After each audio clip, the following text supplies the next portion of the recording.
Alright guys, so you've been doing work on decimals, fractions and percentages. You've been adding and subtracting those things. You've been simplifying fractions and things like that.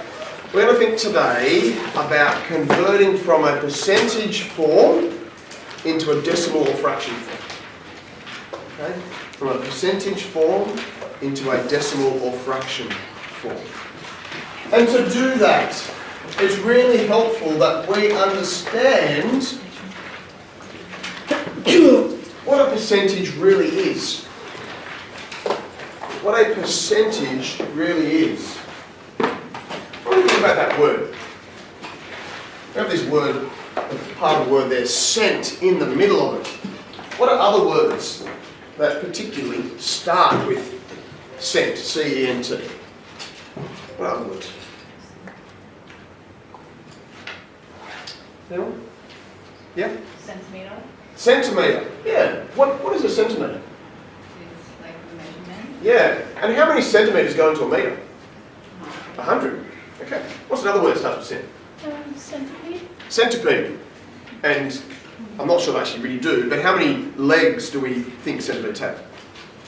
Or does that name imply? 100, yeah. Yeah, what else? What about century? How many years are in a century? 100. Okay. So all this is to do with the idea of 100. A percentage just means how many parts out of 100. It's actually like a fraction written not as a fraction but as a percentage. But you can also see that that symbol there, the percentage, if you kind of reshape the line to do that and you put the zeros like that and then you add a one that's not there, it's a fraction out of 100. That's what a percentage is. And so all we're doing is saying, alright, we've got something that's a fraction out of 100. How do we write that as a more simple fraction, or how do we write that as a decimal? I want to take you through a couple of processes that you need to learn and remember for this stuff. So first of all, into a fraction. So we're going to convert this percentage into a fraction.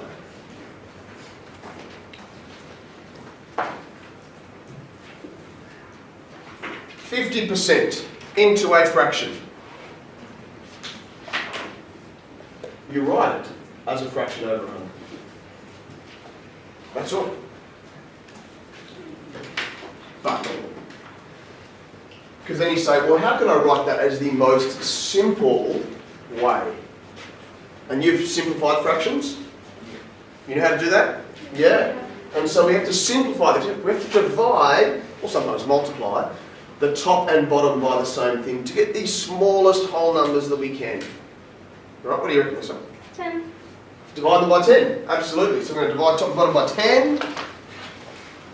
Divide by 10, divide by 10. What does that give us then? 5 over 10. 5 over 10. Is that the most simple that we can get? No. Is there more? What else is there? What can we do? Well, I don't know what you do, but I know there's half. Yeah, well, so how do you get from 5? So you're telling me, okay, then you know the answer is half. Alright? Well, what am I dividing the top and the bottom by to get from 5 to 1 and from 10 to 2? 5. Yeah. Divide by 5, divide by 5, top and bottom. Again, as long as you divide the top and bottom by the same thing, that's all good, and that's what we want to do. Okay? So, 50% as a fraction is a half. Alright, that was a nice easy one to start off with. You don't know. So, we could also have something like, let's go a little bit harder. Let's go 12%. 12%. 12%. First step. I'll just rub it out. Who can remember? What's the first step? Yeah? Put it into a fraction. Yeah, awesome. 12 over 100, because that's what the percentage means. Something out of 100. Next step. Divide By? 3. Oh. Well, 12 can divide by 3, but can 100 divide by 3 No. and get a whole number answer? No. So we don't like that one for this case. What do you reckon, Charles? 4? Let's try 4. Divide by 4. Divide by 4. What's 12 divided by 4? 3. What's 100 divided by 4? 25. Can I divide it anymore? No. I can't. 325. Let's go a little bit harder. So, I'm going to get all these things on video too if you miss them, so you go and watch them. Let's go 1/4%.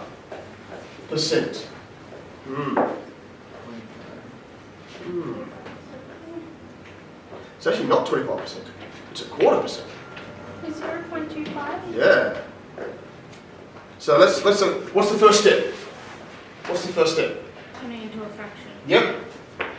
So I'm going to write whatever the percentage is over 100. It's a percentage inside a percentage. Well, no, it's a fraction inside a percentage. That's what it is. It should be. It's like a fraction inside a fraction. That's what I've written. A fraction inside a fraction. How do we deal with that? How do we deal with that? You first divide 1/4 into 4. Yeah, but we can do that. It's not easy to do that on paper. Kind of like over it all on the whiteboard in this case. The way we're doing it. I'm going to tell you what you do with this one. So if you have something like this with a fraction over another fraction, or inside another fraction, that is the same as saying, what's 1/4 divided by 100? Or written another way, times 1/100. Okay, 1/4 times 1/100. Do you remember when you have multiplied two fractions together? What do you do? What do you do when you multiply two fractions together? I've had a few instances when you were already done, so let's go somewhere else. Multiply two fractions together. Try to simplify it first. You can, certainly. In this case, we can't, though, because this is 1 to the top one. That's a good idea, though, in many cases, but this one's not going to help us. I want to go to someone I haven't heard from you. So, when you multiply two fractions together, do you remember what you do? Whatever you multiply the bottom by, you have to do the top.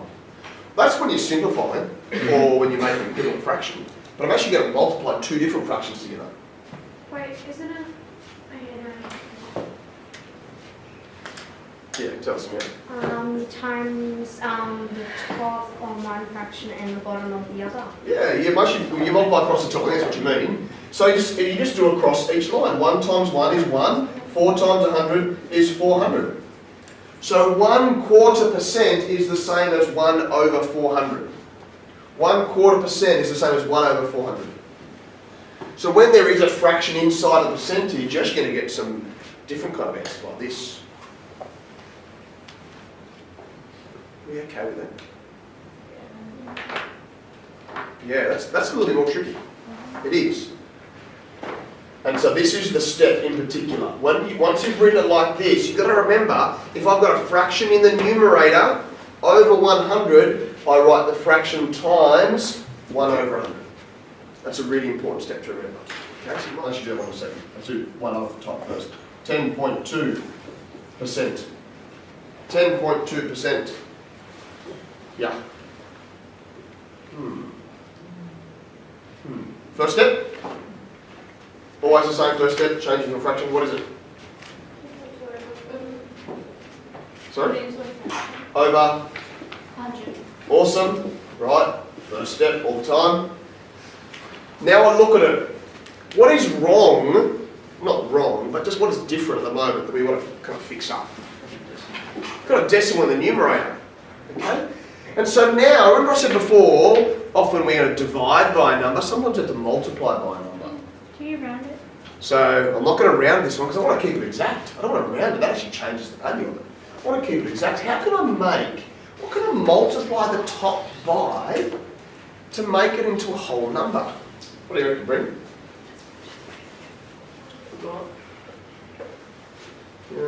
Again, I'm also saying hand, which is great, but I want some other people too. The chance. I don't know. Me? No.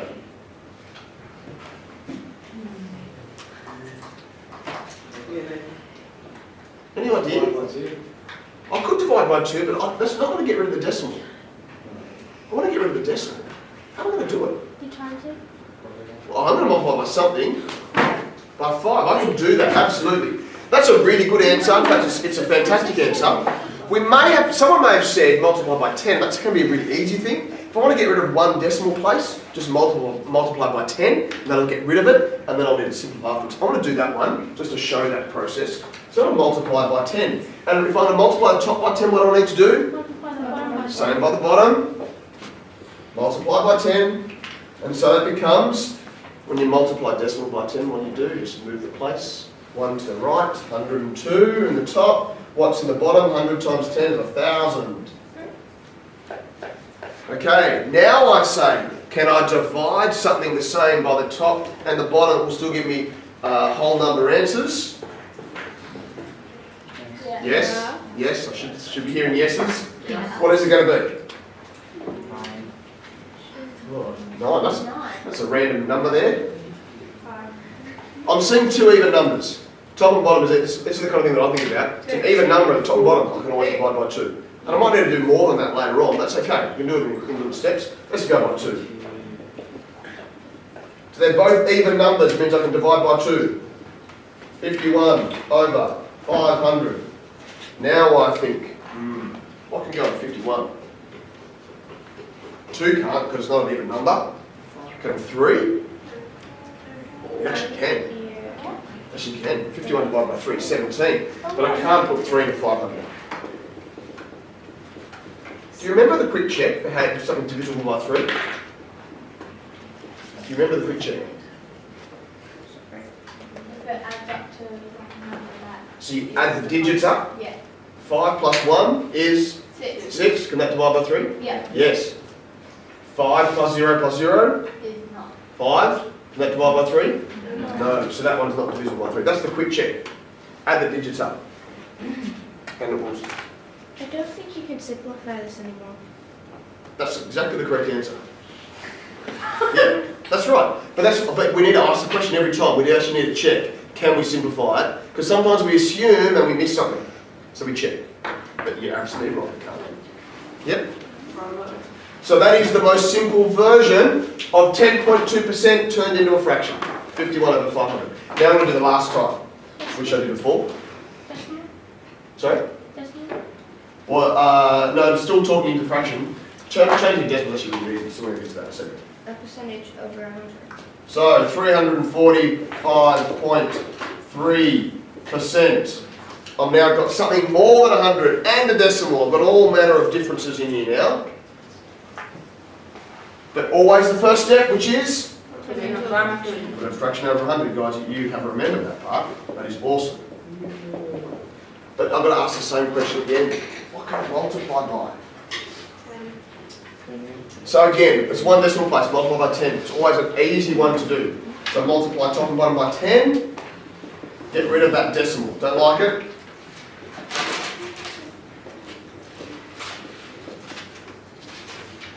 Okay, now again, can I divide by anything?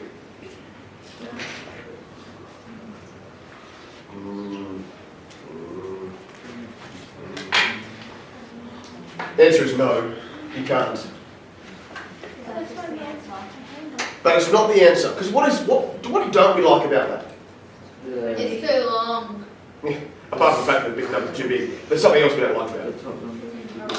Bigger than the bottom. The numerator is bigger than the denominator. So we call that an, we're going to change it to a mixed number. What is it now? Improper. Improper fraction. And in our answers we don't like improper fractions, so we change this. 3 with 453 over 1,000. That is awesome. Well done, Lisa. So we say how many thousands can go into that? We have 3 of them. How many is left over? 453 over 1,000. So that decimal, that percentage there, converted into a fraction, is that. We always do the same steps though. Put it over 100, then multiply, divide until we get to the most simple form, and if we need to change into a mixed number at the end, we do that as well. Any questions about changing into fractions?